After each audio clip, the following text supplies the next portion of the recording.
চারিপাশে এগুলো বেসন ফলানো হয়েছে, গাড়া হবে। আর এগুলো পাট এখনো কাটেনি, কাটবে। এই হচ্ছে গ্রামের অবস্থা। সামনে এগুলো 2-4-5 দিনের ভিতরেই এগুলো তুলে ধান লাগানো হবে, খেতে লাগানো হবে।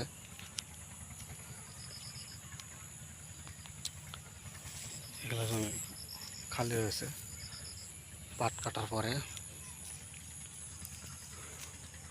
এখন প্রায় অন্ধকারে নেমে আসতেছে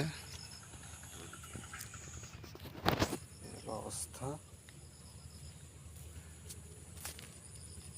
আপনারা জেনে অবাক হবেন যে